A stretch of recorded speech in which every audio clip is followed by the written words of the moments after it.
got a microphone there, but never mind. It's taken us 4 hours to get ready. What are you about? I said you dressed down, yeah.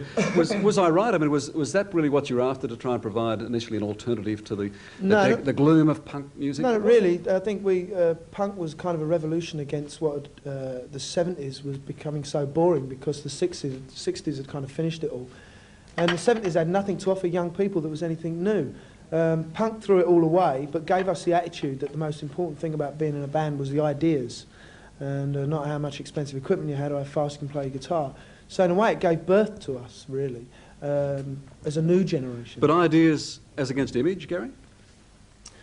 There were a lot of ideas. I mean, I think one of the main ideas, the ideals of the whole punk thing, was that the band should actually have control over their art, and instead of being controlled by the music industry. And, you know, we were one of the first bands to actually put that into practice by actually we had made the decision when to release singles, what our artwork was going to be, how we were represented in videos, etc. The image thing for us is not a contrived thing, really, but it comes about the fact that this is a visual generation, and we moved pop culture into a multimedia art form that used TV and magazines creatively, just for an outlet for our ideas.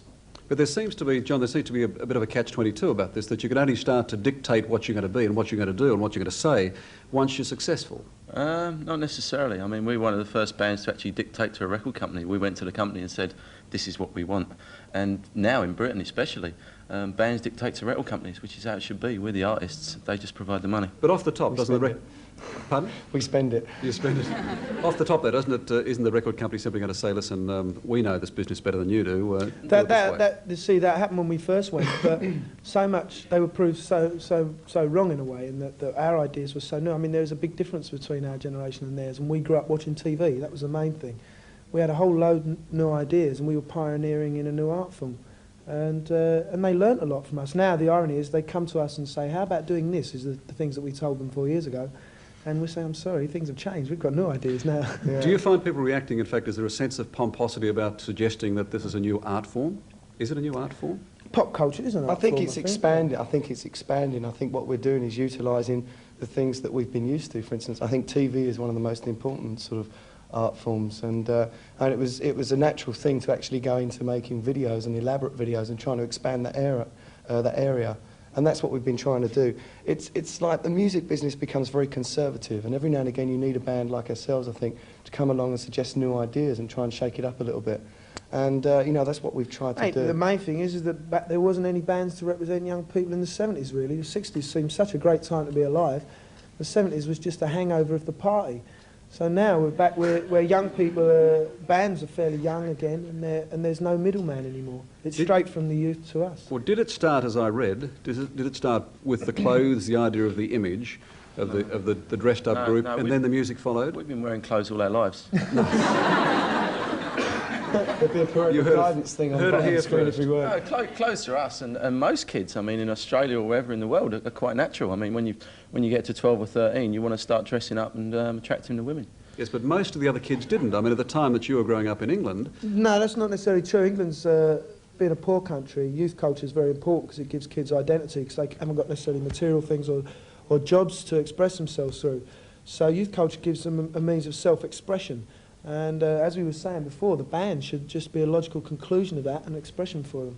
But did you decide, look, we're going to, apart from the fact you've been wearing clothes all your life, did you decide that we're going to dress up, look good, and then the music came later? No, it was a natural thing. I mean, it wasn't sort of, right, let's shock the world and wear some outrageous outfit. It was, you know, fashion is an ongoing thing that changes every few months, and we were just involved in that before we were even in a band, and it was a very natural thing for us. We're not talking about sort of middle-class bourgeois fashions. We're talking about the kind of fashion that makes a black kid in Harlem who can't afford to buy expensive clothes, but that kind of fashion that gives him a uniform so he can be identified with other people, other peers.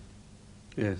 I mean, that's not cheap. And that was what the same. That was the same. It's the same. It's street fashion, expensive. I mean, when we were kids, I mean, we used to save our pocket money up and buy things like Ben Sherman shirts, which were very fashionable at the time.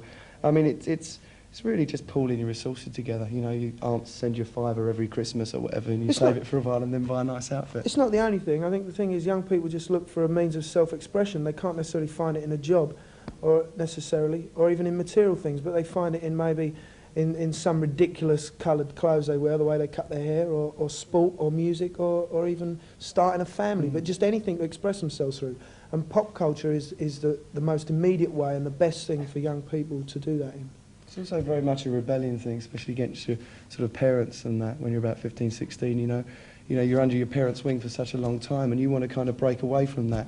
And getting into sort of, you know, into a particular fad, whether it be, you know, punk or whatever, you know, it sort of alienates you slightly from your parents. Well, but I can't it gives you imagine that sense of individuality, which I I can't think is imagine important. you'd be, I mean, looking like this, you'd be alienated from your parents as against a skinhead or a punk or someone like that. I mean, the kids, I would imagine should have parents would seen love me to a few see years it. Well, you ago. just saw the first video, us wearing skirts. I mean, that's... No, believe me, my mum's chased me down the street a few times. You're not going out like that. Yeah.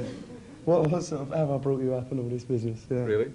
Were you musos before you hit the scene? Were you, Yeah, We dabbled, yeah. I mean, Gary's been writing stuff, you know, since he was, you know, 10 and 11, and everyone sort of dabbled. When the idea came about, you know, it was, yeah, let's do it, you know. I think we've proven ourselves as musicians playing live now.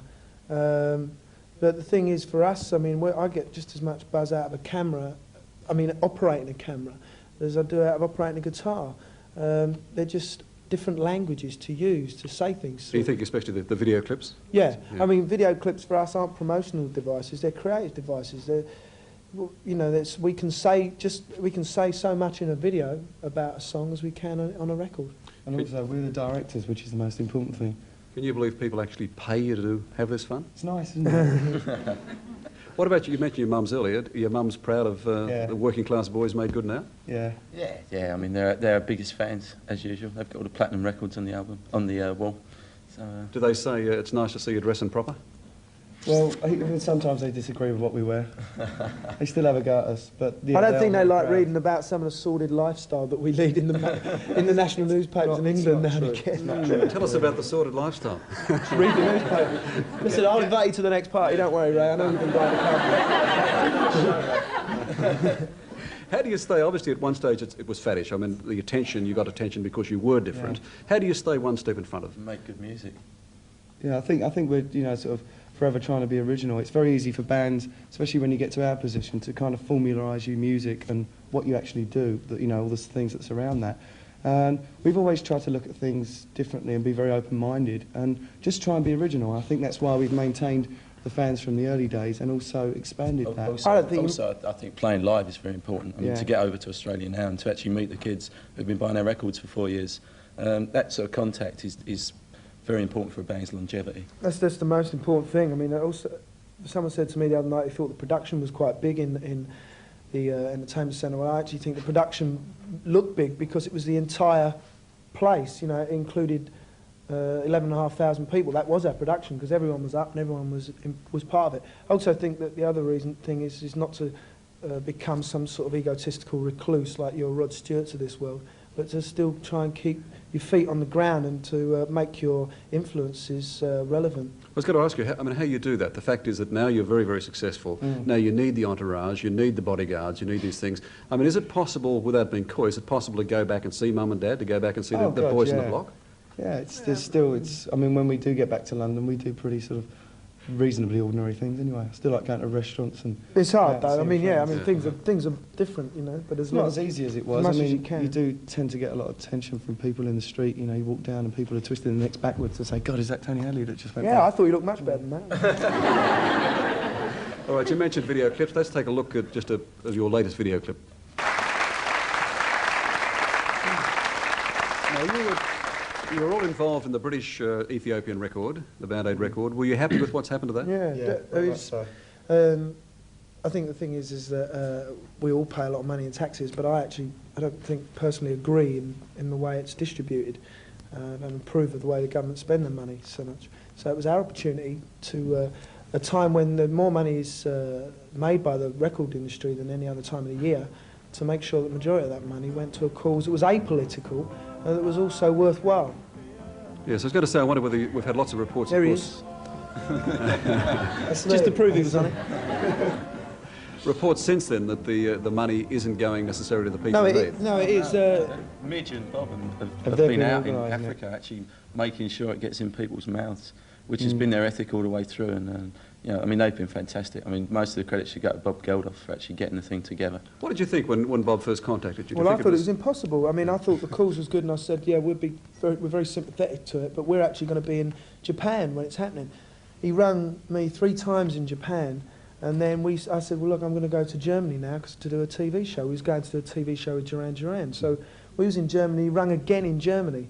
So I said, are we going to get back to England to do it in time? So we actually rented a private plane, and we got there. But it was only the enthusiasm of Bob's that you thought, well, this has got to come together now. And when we arrived on that Sunday morning, and every major ego in British pop music was in that room together, it was an amazing thing. You know, all the sort of superficial bitchiness that goes on in the music business was all sort of made to look very stupid. You know? Yeah, we actually found out we got on very well together. I think one of the nice things about that was that in our position, yeah, we are financially well off, but it was nice that everyone got together and pulled their resources and their talents and actually did something that was going to help other people. I think it's the first time that, you know, something as big as that has ever happened. And we raised more money than the British government. So. Yeah. They were the only people who made money out of that record, actually. Yes, British government. yes, it's an extraordinary venture, actually, and a great one to pull it off. Now, you've finished in Sydney, but you've got 3 more capitals to go to? Brisbane. 4.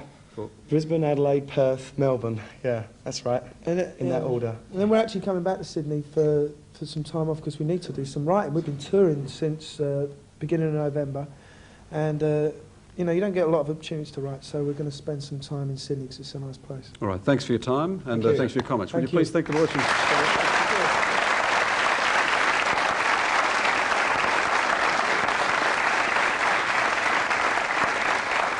We saw that clip from the